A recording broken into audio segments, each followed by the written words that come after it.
Hello and welcome to another episode of A Mic on the Podium with me, Michael Seal. Today I'll be conducting a conversation with one of the UK's busiest conductors. When he is not guesting or recording with most of the great orchestras of the United Kingdom, he conducts the orchestra that bears his name. It is a great pleasure to chat with John Wilson. John, what a pleasure to speak to you. Pleasure is all mine, Mike. Thank you, John. Thanks for having me. Not a problem. I wonder whether we could go right back to the beginning and you could tell us how music came into your life. I think it's fair to say that I don't remember a time when music wasn't a part of my life, or certainly don't remember a time when I didn't respond to music. My earliest memories of being a toddler are reacting to television theme tunes, like shaking myself out of my high chair when the music to the news came on and stuff like that. And then when I was 4 years old, the first thing that I did when we went to visit my grandparents is I'd run over to the piano and lift the lid up and bash away. I used to dream about the piano keyboard at my granny's. And I was always saying, can we go? Because they had a piano and we didn't. And right through school, just always spare time playing the piano and then learning to be percussion player at my next school. So it was just always part of my life. Were you taught the piano? No, I had a kind of like natural affinity with the keyboard. It's not to say I was any good, but it just made sense to me. It was a logical sort of thing. And I remember being about 4.5, 5. I was very young for my year at school, and I said to the class teacher one morning in the playground, Mrs. Wilkie, I can play the piano with 2 hands. And she said, well, I think you better come and show me. And she took me into the school assembly hall, and it was one of those, bright yellow pianos with a sort of tapestry on the back. And she lifted the lid, and I sat on the chair, and my feet wouldn't touch the pedals. And I just sort of played sort of rudimentary, whatever it was on the piano, chords in my left hand, melody in my right hand. And she rang my parents up, that day. She said, look, we think your son's got some kind of unusual musical gift. And my parents took some advice, and they said, just let it, don't pressure him, just let it sort of happen, see what direction it goes in. And so it was just part of what I did when I was sort of not at school. I'd be either at school, or when I was at school, when I wasn't at school, I'd be playing on my bike, or I'd be playing with my Lego, or I'd be bashing away on the piano. And that was and I never had any lessons, not until I went to the Royal College of Music, and by which time, of course, I was a lost cause. So, Yes. So piano playing has always been my hobby, even though it encroaches on my professional life. I mean, I made my living as a pianist when I was at college, playing in restaurants and bars and things just to make some money. And I play for rehearsals, sometimes for singers. But I never have to sort of think about the piano or get stressed about it. It's a nice relationship, my relationship with the piano. And then after school, you went to college. I'm assuming a sixth form college or something like that. Is that where conducting maybe started for you? Around about that time, I was doing a lot of kind of am-dram and amateur orchestras as a percussionist. And there was one group locally where the pianist pulled out, and they knew I played the piano a bit, so they rang me and said, could I come and do the rehearsal? So I did. And then the conductor pulled out and they said, could I conduct? And I hadn't a clue, but my mate, Gavin Sutherland, the trombone player and pianist, was in the band, and he conducted the wind band a bit. He gave me some lessons on how to conduct this musical show, No No Nanette, and I hadn't a clue what I was doing. And I don't know how old I was, but I remember doing the first rehearsal and thinking, oh yes, this is what I'm meant to be doing. And from that moment, when that was, I don't know, 87 or something like that, I knew that's what I was going to do.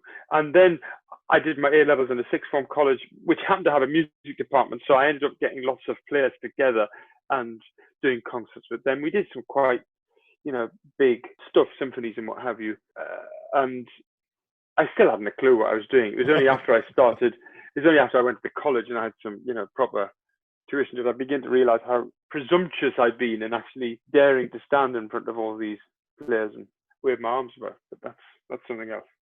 So off to the Royal College, initially not as a conductor. Is that correct? Well, no, I went to the Royal College of Music as a percussionist, and then I mean, I was basically sort of serving my time because it was the instrument that I studied, but I knew I was never going to do it. And I always knew that my professional life would be as a conductor and an arranger. And I was, I'd always done that kind of work, orchestrating other people's music. And so I did my degree. After the end of my first 2 years, I changed studies from percussion to composition. And I did my undergrad as a composer whilst studying conducting kind of informally and then properly as my postgrad. And I knew I was never going to be a composer either. I didn't want to be a composer, but the discipline of writing music and doing lots of orchestration and really learning the sort of craft of how scores are laid out was the best possible training I could have had, really.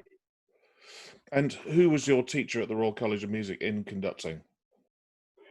Neil Thompson, who I learned more from Neil than I did anybody else, really, because he was, I mean, when I look back at that time and think how fortunate we all were to have a teacher who was not only a brilliant teacher and so thorough and so disciplined with us all, but such a great conductor himself. So it was, you learned so much just watching his rehearsals, you know. It was a revelation to me that a conductor could have such a cohesive relationship with an orchestra, you know, and that conductor could have his own sound. It was the first time I'd ever really seen that happen. I mean, the way he made those college orchestras sound, I'll never forget. We still talk about it. Those of us who were at the college then still talk about just how marvelous those orchestras sounded. And did Neil concentrate on one particular aspect of conducting? For instance, some teachers are very heavily biased towards score learning and less towards the physical gesture teaching, or was he an all-round great teacher? Did he teach you stick technique and the rigorous process of learning a score? I think it was very important that we didn't ever separate technique from anything else, because technique was about information, was about showing what's in the music to the players. I mean, anything else is just beating. But for us, the stress was on who needs your help at this point. What do you have to extract from the score into your hands and eyes and gestures, and how do you fill your hands with information and information only, and so that there's nothing else which is unnecessary. So it was, to use a trendy word, it was holistic, but without in any way being anything other than completely practical. We had to do a lot of work on really basic, fundamental technical things, which was grueling. You know, making sure that you're covering the space evenly at incredibly slow tempos, and this basic concept of beat speed and hand position, all of that, and whilst being laborious at the time, is something I genuinely have cause to be grateful for the rest of my life, because you don't want to stand in front of Madame Butterfly for the first time and not have had all of that kind of technical stuff really drilled into you.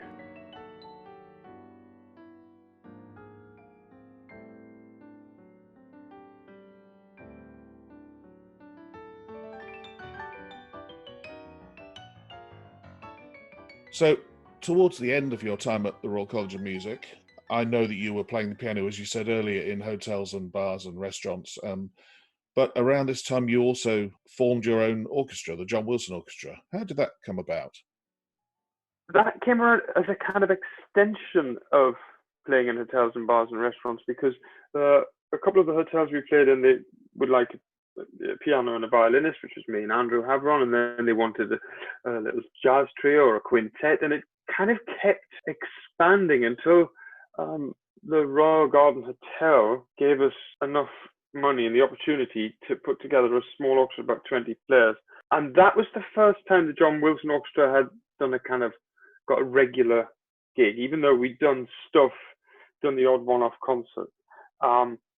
And it was just me and my two sets of pals from the college who were basically string players, and then Matt Skelton and his friends who were on the jazz course, I think at the academy, yeah. And we didn't have a jazz course at the Royal College.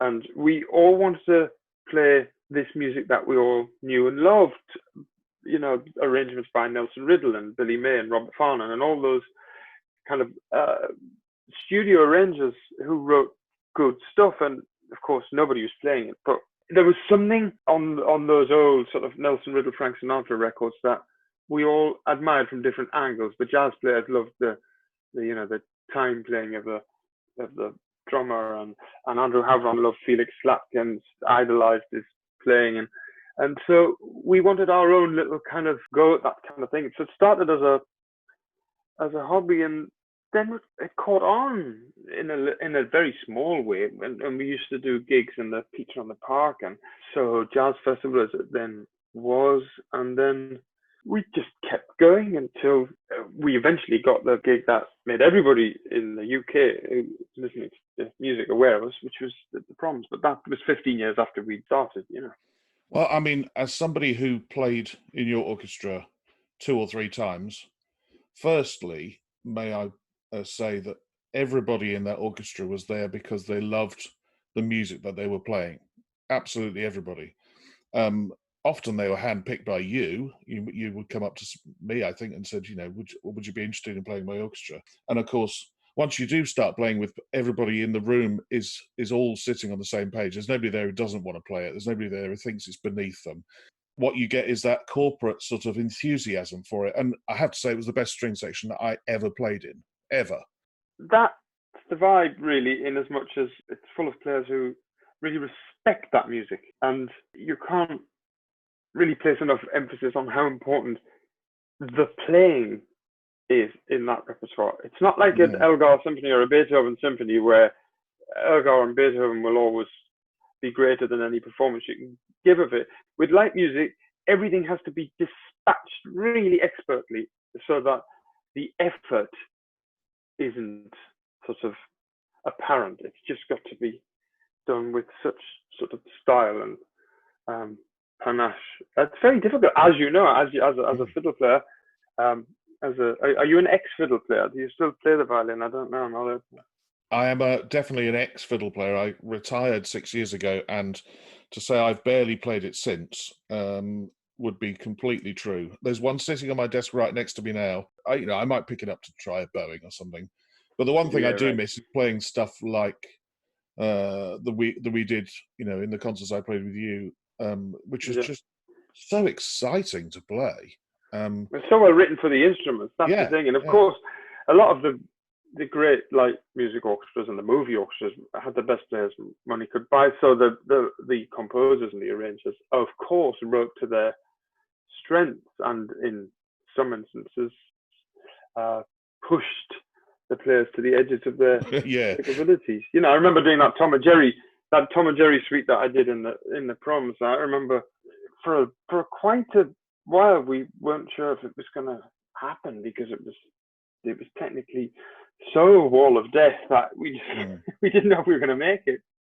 From the start, I'm assuming that you were arranging and orchestrating things for your own orchestra for the smaller group, but then as it went on, your name became very well known for orchestrating some of the lost music of MGM, something that's peculiar to you really as a conductor. Not many other people do this.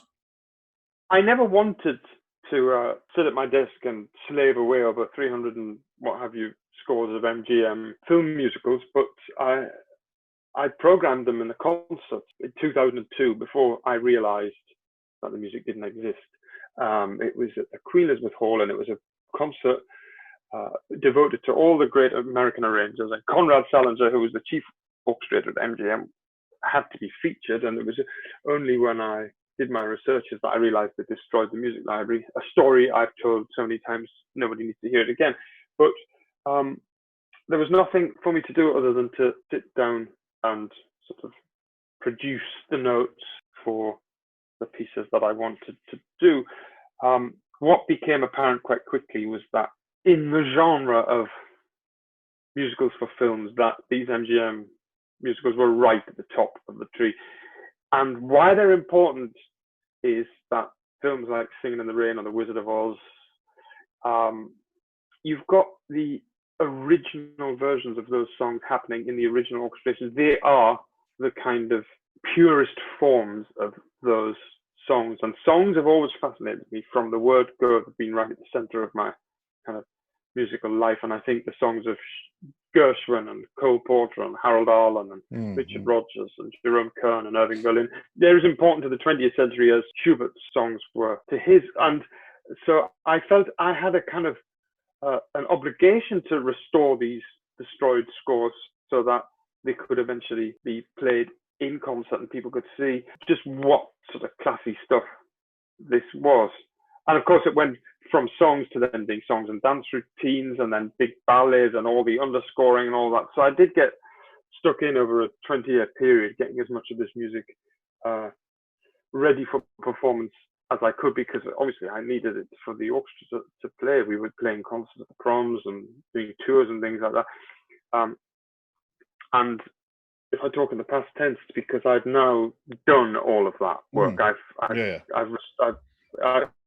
done over 300 numbers, and that's as much as anybody needs to do. Yeah, I think you've definitely earned a rest from it now after 300 numbers. Yeah, because it's a hell of a labour, you know. I mean, admittedly, towards, you know, once we got going on all that, I had brilliant people working with me, Andrew Cotty and Paul Gamble and lately Simon Nathan, who are all experts, and without them, I couldn't have made half the deadlines. But it's there now. It's all done.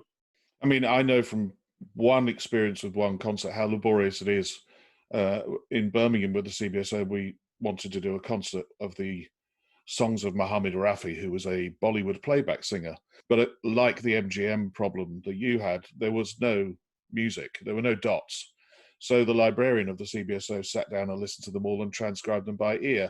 And over 5 or 6 meetings over a 12-month period, he would come around and he'd play me what he'd written, and then we'd listen to the original and argue over one chord. You know, no, that's not. Not a B7. It's it's got something else in there. What is that chord? You know, it takes hours and days of your life. Yeah, you build up muscle as you go. That's the thing about especially if you're dealing in one idiom. Yes, so of course. With those Hollywood scores, you know, you've got to know the style and how the whole thing works. So it became, and I ended up also having these great guys to work with who also became steeped in the idiom. So we had a team of people who really could pull these things together. Great to hear them played though with an expert orchestra. Oh God, yeah. And a chorus and all that. You know, I mean, these are arrangers and composers who really knew everything there was to know about how the orchestra works. So it's incredibly rewarding to play.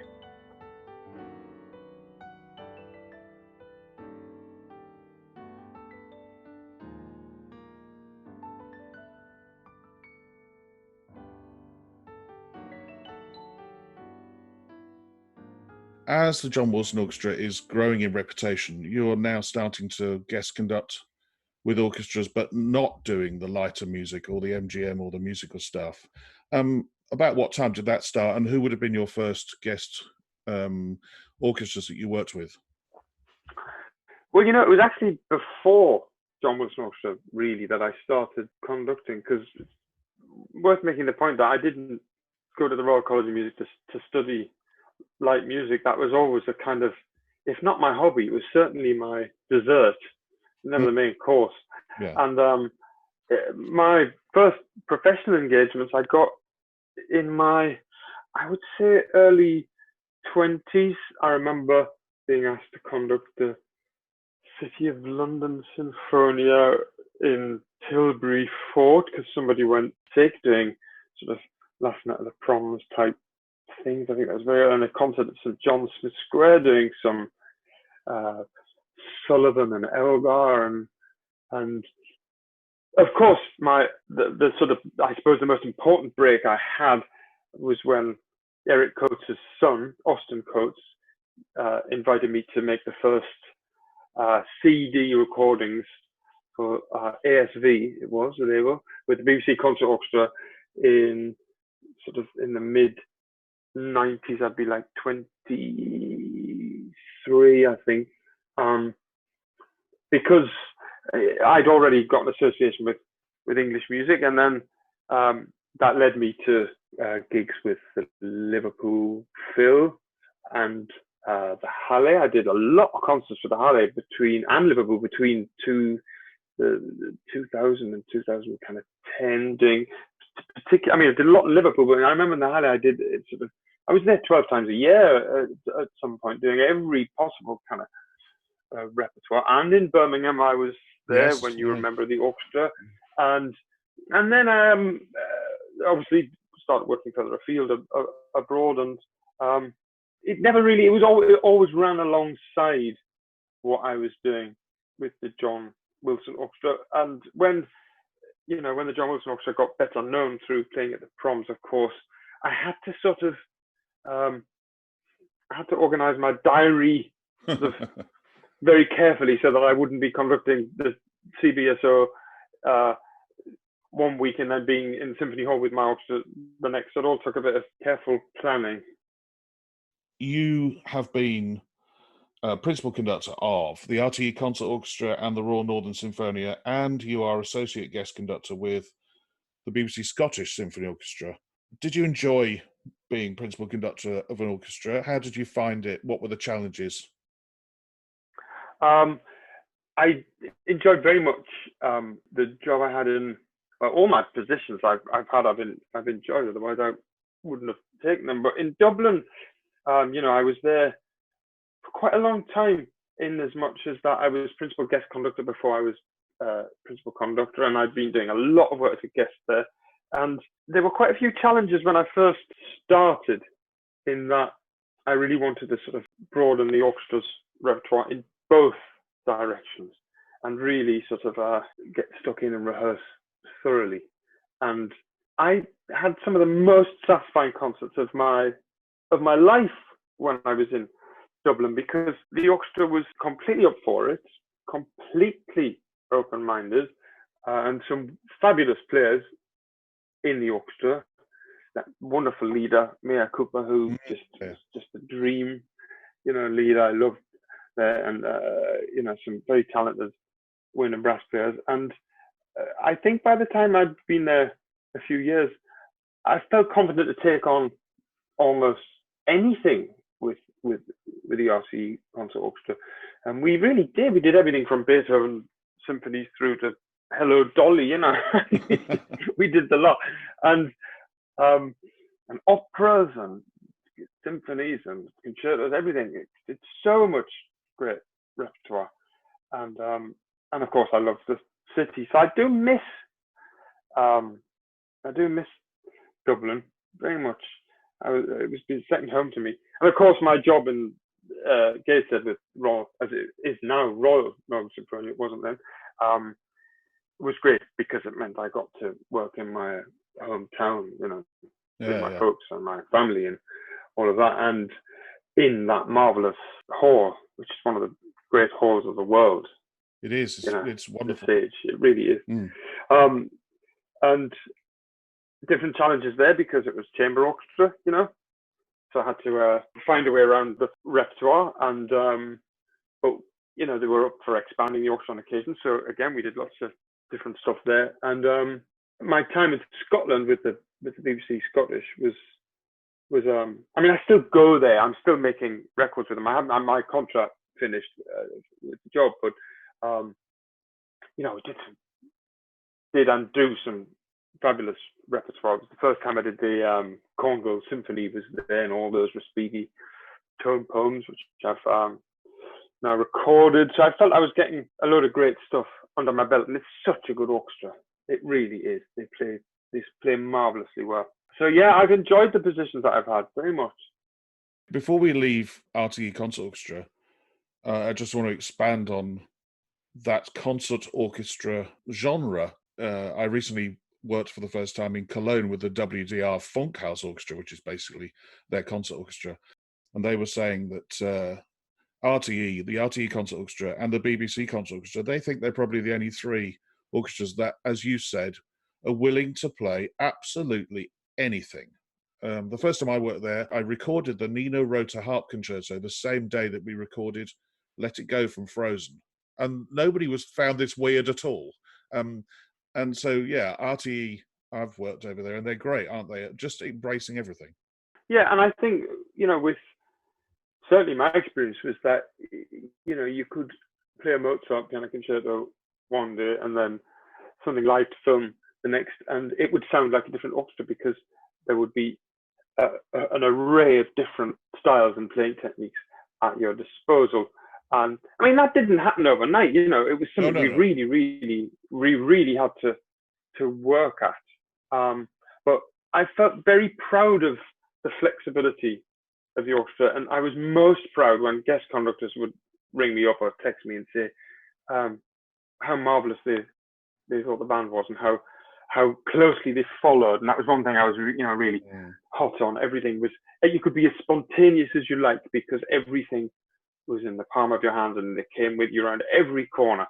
As a consequence, I think, of having to play so much music, had to get through so much music. And I don't just mean sort of plowing through stuff and hacking your way through stuff, playing with authority and finesse in so many genres. Yeah, I was very, very proud of that orchestra.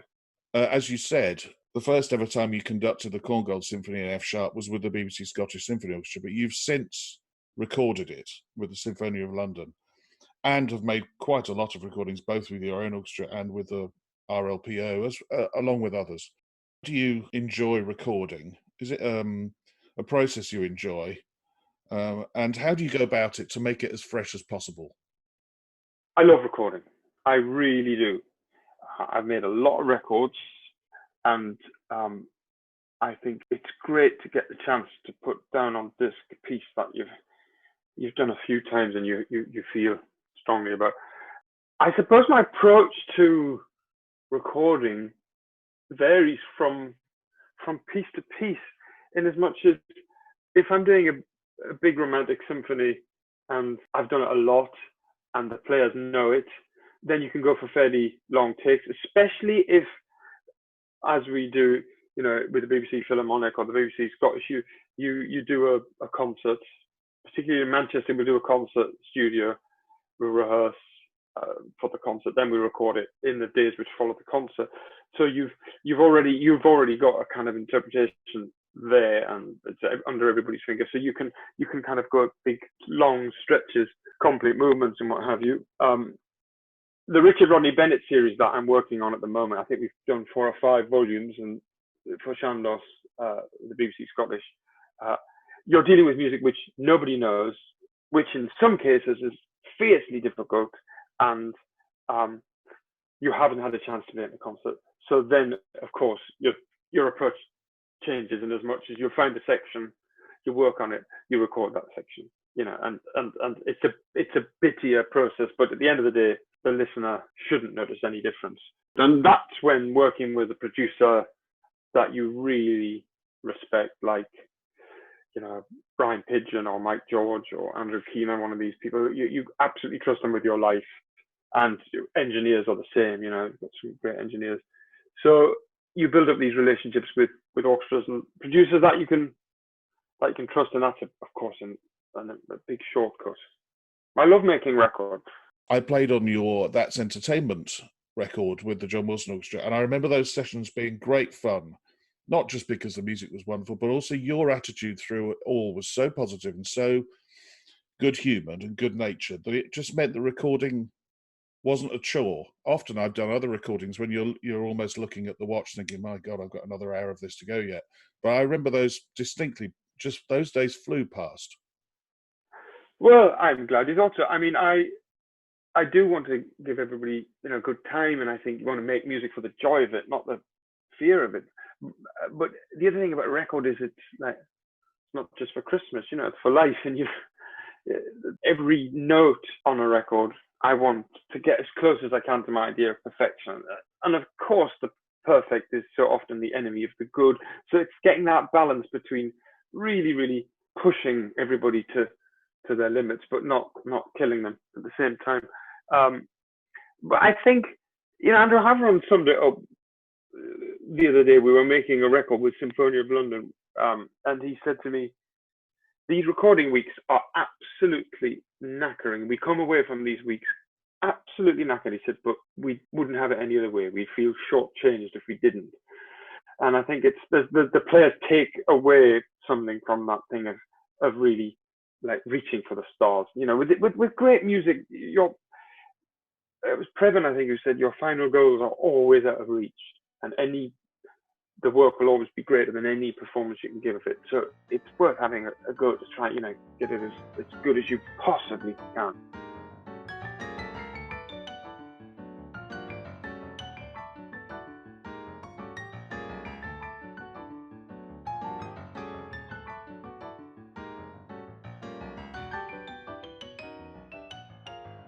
When you come to learn a new score, do you learn it firstly sitting at the piano, or do you sit at a desk and learn it? And in learning that score, are you a marker of scores, or do you like to keep them nice and clean?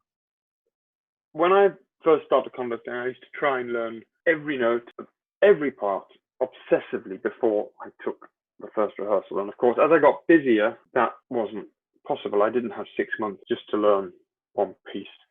And I remember getting some advice from Zachary, who said to me, don't kill yourself trying to sort of do the perfect interpretation when you do a symphony for the first time. Learn the music well enough to be able to take the rehearsal. You know how the piece goes, the detail of the score. You're not trying to accomplish on your first outing what you will eventually get second, third, fourth, fifth, sixth time you do a piece. Yeah. And it was very sound advice.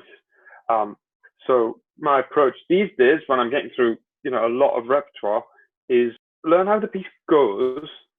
I don't sit at the piano because I can look at a score and I can hear it, because I've written so much music down that I know how the alto flute transposes and the horns and E flat and all that. So that my brain kind of computes that.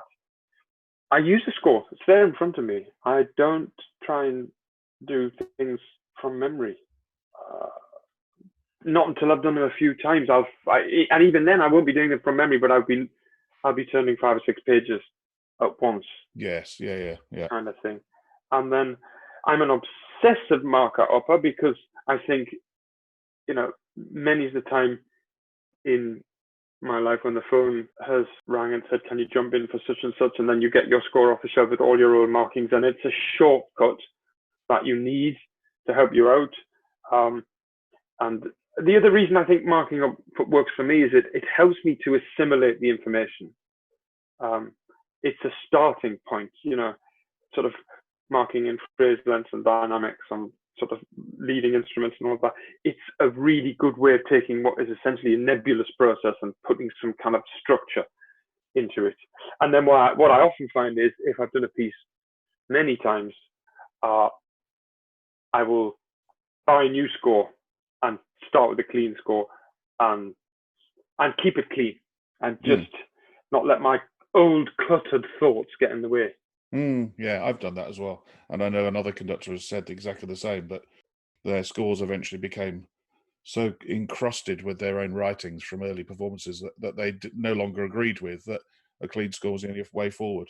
Yeah, I also agree with you about the late cancellations jump in, as they're commonly called, where you've got 2 days or less, sometimes 24 hours, and you just grab your score off the shelf and think, I know I've done this piece before, and my thoughts are in there and my markings are in there. But I don't even need to open it until I stand in front of the rehearsal, because I just know the piece and I know what's written in there. And it helps you so much. Yeah. Whereas some conductors have said they just don't write anything in, and that's also good if they've got that sort of mind that can think about architecture and all of that and not need any help. Good for them. I can't. Yeah, I mean, I was watching a conductor the other day, Lav Shani with the Philharmonia, did brilliant Prokofiev concert, Romeo and Juliet, and didn't use a score for the concerto either. Did the whole thing from memory, was on top of every instrumental cue, everything, and no music for any of it. It's like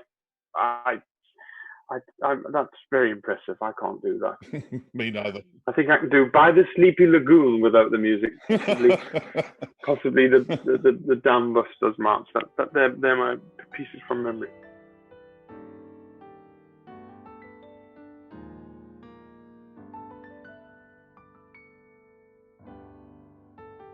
I wonder if you could tell us a little bit about the watch that you wear regularly.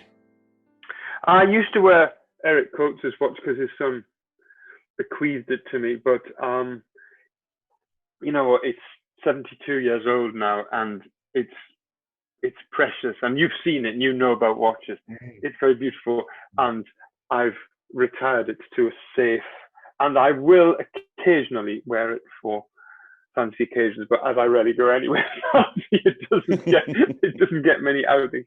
But I recently sent it to Vacheron in Geneva to have a complete overhaul, and it cost a fortune, and I thought, right, that's it. I'm not gonna expose this to the elements too much now. I'm gonna keep it pristine. It is an extremely beautiful thing, and I think it had a twin. I seem to remember us talking about the fact that when Eric Coates got it, William Walton also got exactly the same watch. They were both presented in 1948 with the same watch as a thank you present from the PRS for going to, it was Argentina as delegates when there was some copyright conference. Yeah, so somewhere somebody has Walton's the twin watch. Yeah, but it would have been the time that Walton went to Buenos Aires and met his wife Susanna. So he left there with a wife and a watch. That may be right. The dates may tally actually. There, 1948. Yeah, I'll check in my book. Yeah.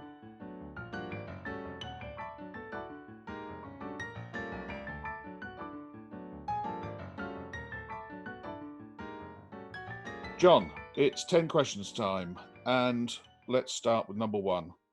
What sound or noise do you love, and what sound or noise do you hate? Sound I love, birdsong, of course. And I live in the middle of London, and I don't have a garden, and I miss the sounds of the birds. Yeah, that's easy. The noise that I hate, of people shouting in the street. I live on the top of a block of flats, and sometimes I open the window and you hear people shouting and screaming. That drives me up the wall. If you had 24 hours free, what would you spend it doing? 24 hours free and anything's possible? Anything. Right now, if I had 24 hours free and anything was possible, I would like somebody to fly me somewhere warm with a beautifully clean ocean, and I'd like to go swimming in the sea for the whole day. That would suit me down to the ground. Who would be a favourite conductor of yesteryear? I'm only allowed one. No, you can have more than one. You can have more than one. Barbaroli, George Zell, Munch, Paul Paré, Fritz Reiner. Don't ask me just one. You know, I love those conductors who were orchestra builders. Yeah. You know, when I think of what Barbaroli did with a Halle and what Zell did in Cleveland, which was a miracle, an absolute miracle, and Paul Paré in Detroit, and then the other great miracle, Simon in Birmingham. Yeah. All the things that Simon did in terms of not just the dazzling playing that he got, but the repertory. Astonishing. And you were there through, I guess, a lot of it. I was there for the last 8 years of it. Yeah. And it was amazing. It was absolutely amazing. And who would be a favourite current conductor? You know, I'm going to say Neil Thompson, because he's not famous, but he was my teacher at the RCM, and he has an orchestra in Brazil, and he's worked miracles with them, and he's always been, for me, the conductor I've really respected, and he's got such integrity as a conductor, as a musician. More people need to see just what a great artist he is. And yeah, you know, we're mates because we were at college together and all that, but that's kind of besides the point. He's just such a complete conductor. Of course, Simon Rattle, because some of the most exciting concerts and records, the Bruckner 8 he did with the LSO is possibly one of the best concerts I've ever been to. And then he has such sort of authority across the whole repertoire. Really, he's just marvelous. What is the hardest work you've ever conducted? Oof, what a question. I mean, classical music, you know, finding the perfect tempo for a Mozart symphony or Beethoven symphony, if there is such a thing. There's never going to be definitive answers to things like that. Technically, you know, Puccini opera is pretty tough. Pulling Madame Butterfly together with everything absolutely as it should be, that's a challenge. Messiaen, the Couleur de la Cité Céleste drove me up the wall with the technical elements, you know. But you can always learn those things. So yes, you can. Yeah. if you've got enough time, you can learn to get around those things. But dealing with, you know, great masterpieces, Brahms Symphony or what have you, when the work will always be greater than any performance you can give of it, puts all of your final goals way out of reach, and they're always the hardest things to conduct. When travelling abroad to conduct, what item could you not leave home without? Pillow. There you are. Travel pillow, man. It's absolutely essential. And I went to Munich just before Christmas for a week to work, and I forgot my bloody pillow. And the first thing I did was went and buy one of them tempura support pillows. I hate those pillows when you get in hotels and you put your head on it and it just immediately sinks right down. I couldn't agree more. I hate those pillows myself. Totally loathe them. What is the one thing you would change about being a conductor? Oh, just like somebody invent a sort of matter transporter. It's what I'd like. You know, getting from A to B.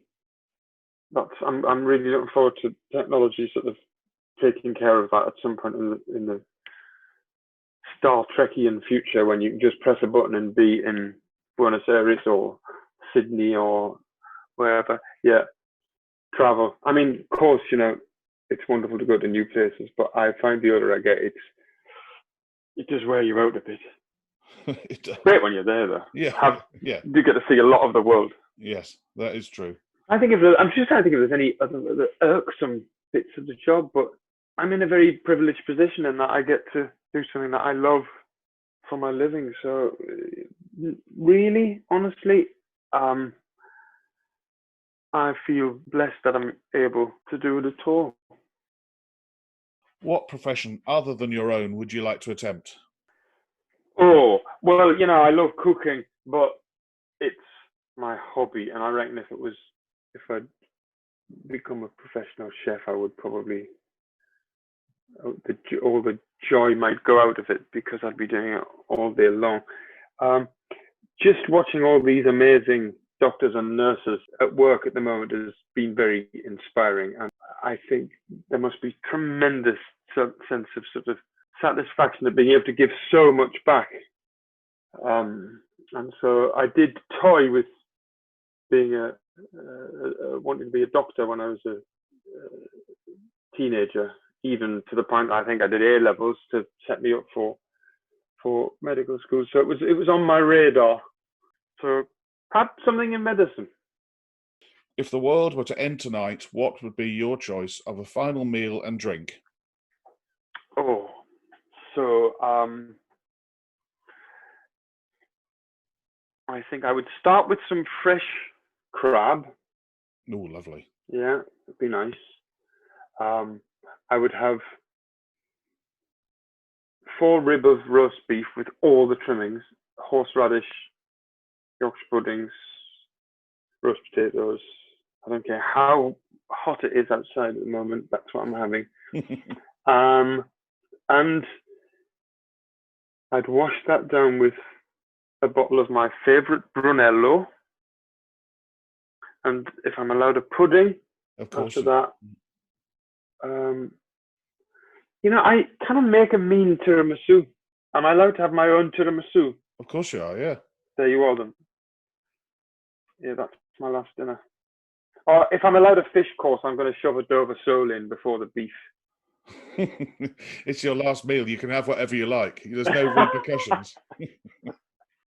Well, John, an absolute pleasure to talk to you today, and I look forward to seeing you personally very, very soon. Thanks, Mike. Thanks for having me. A Mic on the Podium was produced and devised by Michael Seal with music by Ben Dawson. Next time I chat to a choral conductor. You could argue the choral conductor. He is Conductor Laureate of the Berlin Radio Choir, Chorus Director of the London Symphony Chorus, and he has been Chorus Director of the City of Birmingham Symphony Chorus for the last 37 years. Until then, bye bye.